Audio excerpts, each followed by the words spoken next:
think I can get it that apple. You ready? Let's go. Yeah. For those of you that want to know what we're all about, it's like this, y'all. This is 10% luck, 20% skill, 15% concentrated power of will, 5% pleasure, 50% pain, and 100% reason to remember the name. Physics, why yes it has. Like Newton's 3 laws. Newton's 3 laws, like what was the first law? An object in motion can stay in motion, an object at rest can stay at rest unless acted upon. And the second law is F equals ma. And Force equals mass times acceleration? Okay. And then I think the third one is a force, no. An object has an equal and opposite reaction. Okay. Well, the first one, I think of the pottery wheel that we have here in this class. So here is an object that's in motion, and applying the first law, if I speed this up, this wheel, we'll see that centripetal force will force the wheel off, will force this object off the wheel. As the object goes faster? As the wheel goes faster, yeah. So the centripetal force wants to, the force is going inward, but the object, since it's attached to it, essentially, eventually it's going to fly off. It's going to want to continue in its straight motion. So here I go. It's going to go faster and faster and faster, and eventually it'll just fly off. So you probably show that in slow motion, but it kind of continued in a path that was straight. Once the force was too much for it to stay on.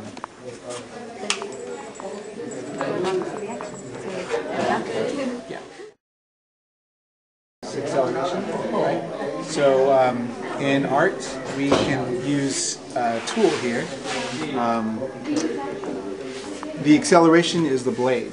So the force of that is, if I push this up against a blade that's not moving, it's not going to cut it. Even though I'm exerting a force on it this way. But once I increase the acceleration of the blade by turning it on, then there's more force on that blade. So I'm going to turn that on. Now it's going really fast. I'm going to exert a force on this now, and now this acceleration of the blade cuts right through very easily, cuts through that piece. So the mass, whatever that weight is distributed among each little blade, and the acceleration of the blade going around makes it easier to cut. So the acceleration on this would be faster than doing by hand. Correct. Yeah, and there's no, it would take a long time if I just try to do it very slow like that. So we need to accelerate the blade to cut it. Is it true that for every action there is 4 opposites? Yes, it is true, and it's shown with this clay. So the action that I'm going to exert on this clay is I'm going to push it. So as I'm pushing it, notice that my fingers are actually turning white. So the force that I'm exerting on the clay, I'm getting just that much force back on it. Okay? But the clay is giving in. The clay gives up. It allows my fingers to be pushed into the clay. Is that how we get our sculpture a certain way and stuff? Exactly. You have to exert a certain amount of force. But it's not easy to do that. You have to exert some force on it. That is why you feel that pressure back on your fingers. If there was no resistance whatsoever, it would feel just like you're going like this, against nothing. So here you feel it because the actions are pushing in, but that force, you feel that force coming back.